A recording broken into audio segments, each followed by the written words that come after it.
Militarisme, c'était ça. Les anarchistes avaient une idée bien plus haute de l'antimilitarisme.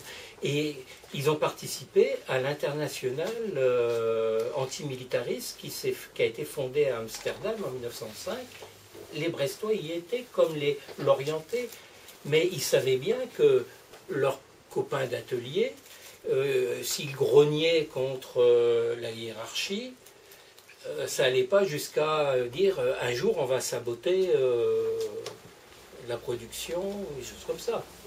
C'est une question qui s'est posée dans la classe ouvrière. Est-ce qu'on allait saboter la réponse a été donnée par les ouvriers eux-mêmes. On ne sabote pas son outil de production. C'est quelque chose de fondamental. Parce que cet outil, si on veut le prendre un jour, on ne va pas le saboter. Oui, parce qu'il y avait l'idée d'exproprier les patrons et de utiliser le matériel. Le matériel, s'il nous appartient, il faut pas on ne va pas aller le casser. Il y a eu cette tentation, ça existait, c'est ce qu'on appelait le ludisme.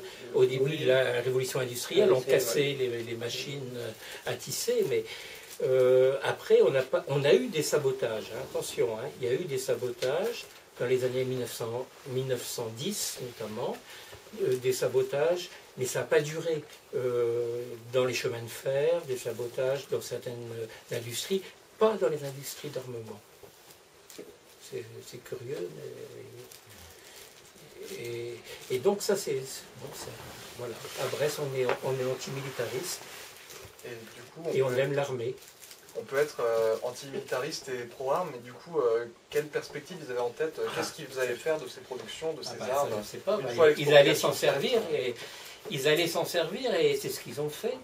Parce qu'en 1914, quand on a dit aux gens, voilà, c'est la mobilisation, vous allez partir, ils sont montés dans les trains, ils sont allés, et ils sont allés au casse-pipe. Il faut se rendre compte que un quart des tués de la guerre 14-18 ont eu lieu dans les premiers mois de la guerre, quand c'était les mois où ils n'étaient pas dans les tranchées, ils fonçaient, ils étaient dehors avec les mitrailleuses et tout.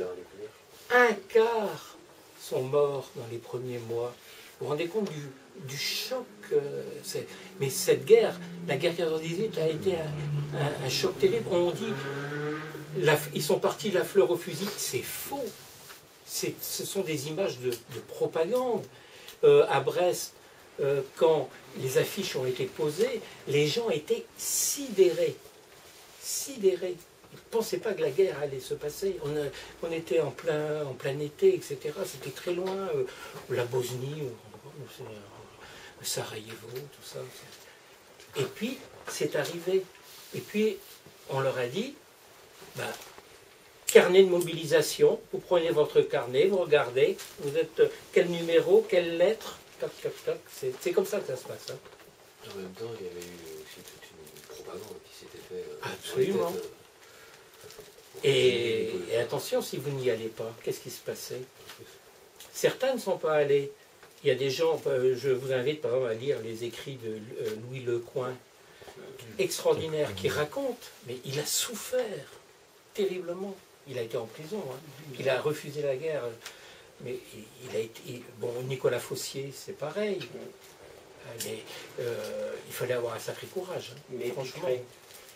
Mais puis, qui était oui. pacifiste, oui. Ami de Lecomte. Oui, mais la guerre 98 a été un traumatisme terrible pour la classe ouvrière notamment. Ça a été vraiment une interrogation terrible. Si bien que il faut se rendre compte qu'à Brest, en avril 1918, il y a eu une grève. Il y a eu une grève, alors j'ai regardé, les journaux, rien. Il n'y a rien dans les journaux. Sauf qu'on dit que monsieur Émile Goude, qui avait été sous-secrétaire d'État à la Marine, a été reçu par le ministre, etc. On a réglé les problèmes et tout. Tout d'un coup, on apprend. Pourquoi? Quel problème? Ben oui, il y a eu une grève. Et cette grève, elle a fait ceci, là. La photo que j'ai mise sur le livre, c'est quelque chose d'assez extraordinaire. C'est juste au moment où j'écrivais, où le livre allait être publié, plutôt, les archives de Brest ont acheté 6 clichés qui sont dans le livre et que j'ai reproduits également dans la Société archéologique et historique du Finistère, qui ont été faits par un soldat américain. Nous sommes en 1918, nous sommes sur le champ de bataille, et il y a des soldats américains qui passent et qui voient quoi? Ils voient des gendarmes à cheval qui sont en train d'encadrer des ouvriers là, qui sont là. Et puis tout d'un coup, ils prennent la photo, ils disent bah, venez, on va vous prendre en photo. Et les ouvriers se mettent tous en rond et ils ont sorti les bannières des syndicats. Chaque syndicat avait une bannière. Et c'est ainsi qu'on voit les bannières, par exemple, ici, à l'extrême gauche, on ne voit pas ici, il faut le connaître évidemment, c'est la bannière des dockers noirs. On distingue cependant au milieu la bannière du moulin à poudre, puisqu'elle est rouge et noire, et les ouvriers du port, elle est rouge. Ça aussi, on parle des différences. Aujourd'hui, c'est vrai qu'on ne voit pas les syndicats sortir des bannières, par exemple, c'est quelque chose qui n'existe plus, alors que c'était quelque chose d'extrêmement important. Par exemple, dans les commémorations du mur des fédérés, où le mouvement ouvrier avait l'habitude de sortir les bannières. Tous les drapeaux. Et on se faisait faire des drapeaux. Par exemple, je raconte dans le livre, l'arrivée du drapeau des dockers à Brest. On avait fait le drapeau et il y avait la devise des dockers qui était en lettres d'or gravée. Et puis donc, on a parcouru la ville avec le drapeau, tous les dockers derrière et la fanfare. Et hop, c'était la fête. Et après... D'ailleurs, dans la BD, on voit il y a une image qui est très bien représentée du... Ah oui, oui, les drapeaux. Ouais. Il faut imaginer ça, c'est les drapeaux, les bâtons, oui.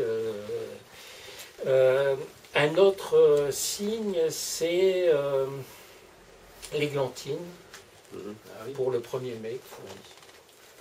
On mettait... qui est devenu le muguet après. Oui, qui est devenu le muguet après, mais l'églantine, on mettait une fleur d'églantine à la boutonnière le 1er mai, pour dire qu'on chômait le 1er mai. C'était issu de fourmis, ça, non? C'était l'églantine. Oui, je ne sais pas d'où, mais c'était très... oui, je pense que c'est un... Oui, je pense que c'est un... La répression. La répression de fourmis. Il y a la répression de fourmis, et puis il y a la répression de Chicago aussi, qui sont les deux des souvenirs qui sont très forts. À Brest, en fait, quand vous regardez toute l'histoire du mouvement ouvrier brestois, il y a eu en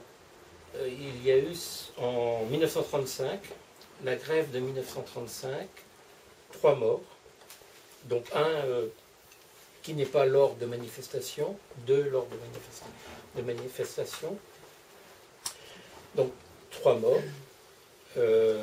dans des heurts avec la police, et 1950, Édouard Mazet, qui est tué par, là c'est un peloton de gendarmes mobiles qui fait le feu rue Kerabekam, là, à côté de l'hôpital Morvan, là, dans la descente, là, un homme est mort. Et Édouard Mazet est tué. Son frère reçoit une balle qui traverse la jambe. C'est assez étonnant qu'il y ait eu aussi peu de morts dans une histoire ouvrière qui est quand même très forte. Hein. C'est une histoire qui commence Avec la Révolution, hein. Dès la Révolution, il y a des manifestations ouvrières très fortes à Brest. Et ça s'est trouvé au XIXe siècle, en 1848, il y a des milliers de personnes qui vont manifester pour la célébration de la République. Hein. Donc il y a toute une tradition ouvrière qui remonte à l'Arsenal. En fait, c'est cette tradition de présence importante d'ouvriers dans une ville. Il faut imaginer, c'est une ville qui n'est pas très grande, mais c'est une ville où il y a une population ouvrière de l'ordre de 15 000 personnes. Et bon, bah c'est... Est-ce qu'on parlait breton dans le Brest de ces années-là? Parce que... Ça dépend des endroits. Ouais. Ça dépend des endroits. Alors, les anarchistes ont une position très, très simple par rapport à la langue. On se fiche de ce que parle la personne. La révolution se fera aussi bien en breton qu'en français. Alors là, parce que vous savez, par exemple dans le Parti socialiste, il y a une tradition jacobine. On exclut le breton. C'est assez net. Chez les anarchistes, alors là... le tout, c'est de se faire comprendre, en fait. Il y a eu des tracts faits en breton. Hein. Les anarchistes, par exemple, dans les années 1907, ont fait des tracts en breton pour se faire comprendre. Alors, il faut imaginer les agriculteurs du Léon. Ils comprenaient le breton écrit. Ah, ils comprenaient le breton, oui, bien sûr. Donc, Mais il y avait un breton littéraire. Est-ce qu'il le Oui. lisait, quoi? Ah, il le lisait, ça, je ne pense pas. Disons qu'ils faisaient des tracts en breton, mais ceux qui étaient capables de le lire étaient assez peu nombreux, hein, ça je crois. Mais Brest, c'est ça, hein, c'est un mur. Il y a Brest, les environs, et après vous avez le mur de la campagne. Et Quimper, il n'y avait rien, c'était pas industrialisé. Brest a implanté des syndicats à Concarneau, Douarnenez. Jules Le Gall a été le premier à syndicaliser les ouvrières Les sardinières de Douarnenez. D'ailleurs, la chanson, c'est une chanson anarchiste, Saluer riche heureux. Ouais. Il paraît, hein. Oui. Elle s'appelait comment cette chanson? Saluer riche heureux. Ouais, C'était l'hymne des sardinières, en fait. Oui, et puis il y avait le Tréhuidique et Jules Le Gall qui étaient considérés par les sardinières vraiment comme des gens... Et pourtant, c'est extraordinaire. la CGTU de l'époque, Oui. c'est Tillon, qui était Oui. communiste, qui est venu... Oui, mais ils ont récupéré... Ils ont récupéré après. Bien sûr. Mais ça, c'était extrêmement intéressant. Et d'ailleurs, les patrons de Douarnenez, qui ne voulaient pas que les ouvrières soient syndiquées, faisaient en sorte de retarder la sortie de l'usine pour pas qu'elles aillent écouter. Et alors, les hommes ne comprenaient pas que les femmes puissent être syndiquées. À Brest, par exemple, quand ils ont décidé qu'on allait syndiquer les femmes ouvrières, les hommes ont dit mais ça ne va pas. On va pas syndiquer les ménagères. Et tout le monde a ri, que ce soit à la dépêche, que ce soit les ouvriers, tout le monde rigolait en disant mais c'est pas possible. Il y a eu 1500 femmes qui se sont dans un meeting et dehors il y avait des hommes qui... C'est assez extraordinaire. Est-ce qu'il n'y avait pas, il y avait pas cette mentalité-là chez les anarchistes justement? Ah non, les anarchistes, très présents. Chez les anarchistes, les femmes sont très présentes. Les couples sont très importants chez les anarchistes. Couple, union libre, hein.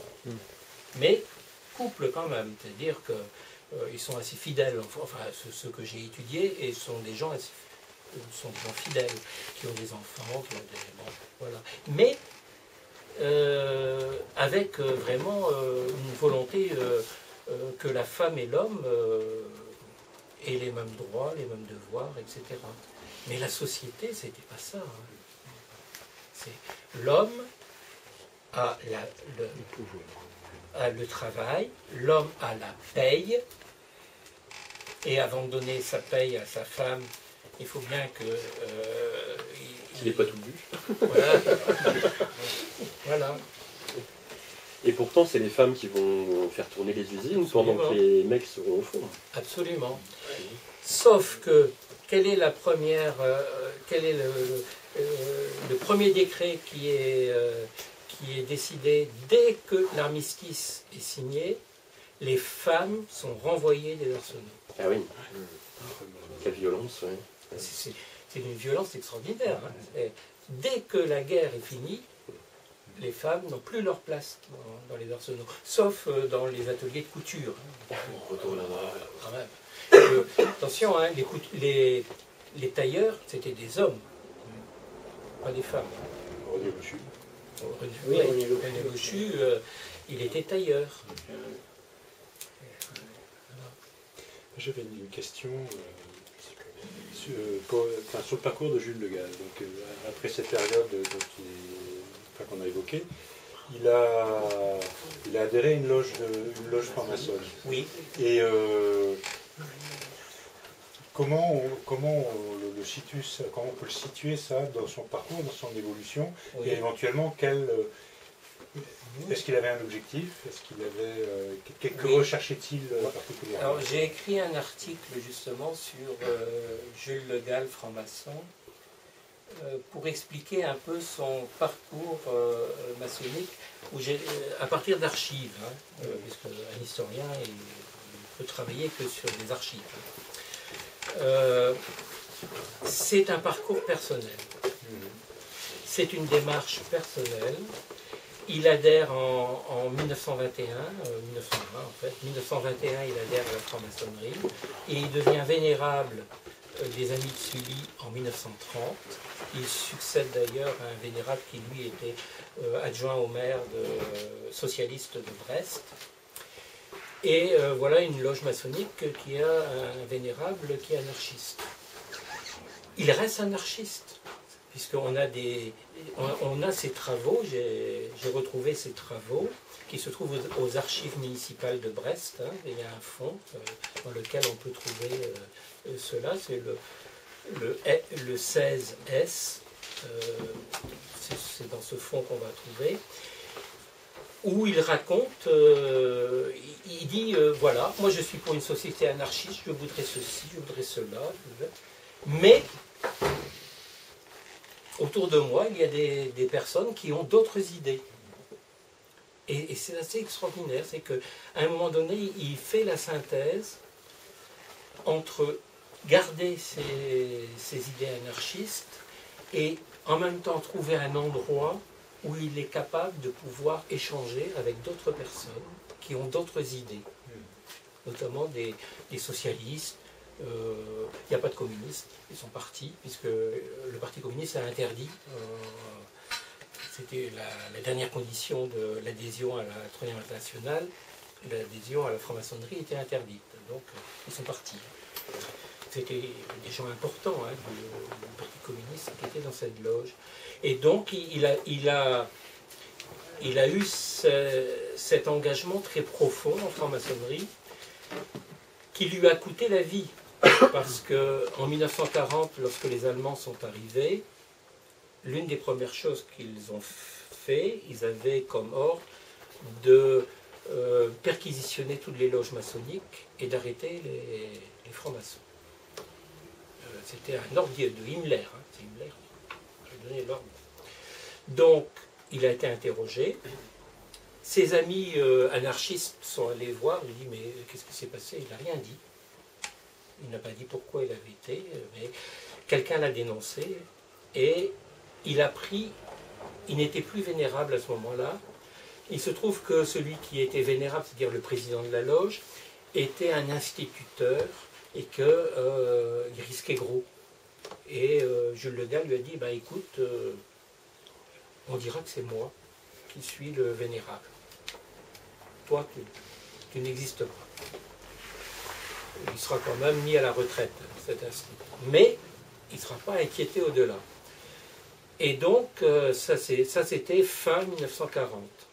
Et en juillet 1941, il a été, le 24 juillet 1941, Le SD, ce qu'on appelle en France la Gestapo, mais c'est incorrect, c'est le SD, le service de sécurité de la SS, est venu l'arrêter chez lui. Il était quincailler à recouvrance. Il a été arrêté. Il a été conduit à Pontagnoux.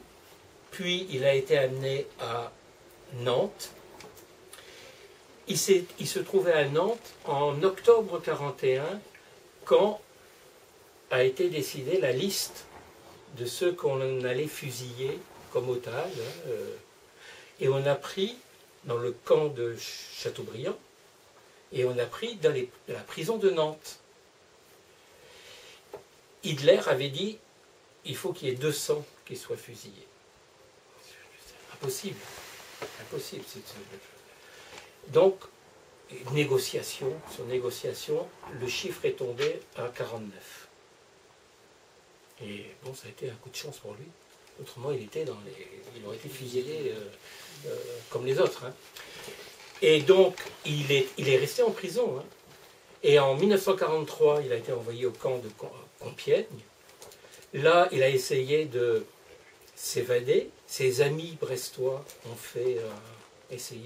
ses amis anarchistes ont essayé de le sortir du camp de Compiègne. Ils sont allés à Compiègne. Et il a failli sortir. Il a été blessé au pied. Ça s'est mal passé. Et en janvier 1944, il y a ce qu'on appelle l'opération Écume de mer. L'opération Écume de mer, c'est 3 convois de résistants qui sont envoyés en Allemagne. Hitler décide de liquider la résistance française. 3 convois sont emmenés à Buchenwald. Et à Buchenwald, donc, il est dans le petit camp. Il n'ira jamais dans le grand camp. Le petit camp, c'est le camp de quarantaine. C'est le camp où se trouvent également les malades et les blessés. Et là, il va trouver d'autres francs-maçons, parce qu'il va y avoir une loge qui va fonctionner à Buchenwald. Alors, je ne sais pas s'il a été dans la loge ou pas. D'autres personnes ont été. Ce que je sais, c'est que le 13 juin 1944, il était à l'infirmerie, il est mort d'une septicémie, gangrène en fait, et voilà. Et ça a été un drame. Ça a été un drame. Après-guerre, Lochu, qui a été traumatisé par cette histoire, parce que Lochu, c'était l'ami de Jules Le Gall, a dit il faut qu'on fasse quelque chose quand même. Il faut que la mémoire de Jules Le Gall soit respectée. Qu'on fasse quelque chose. Et là, il y a eu une réflexion. Il y a quelqu'un qui a dit il n'est pas des nôtres, il est mort comme franc-maçon. Il n'est pas mort comme anarchiste. Alors Lochu, ça lui est resté.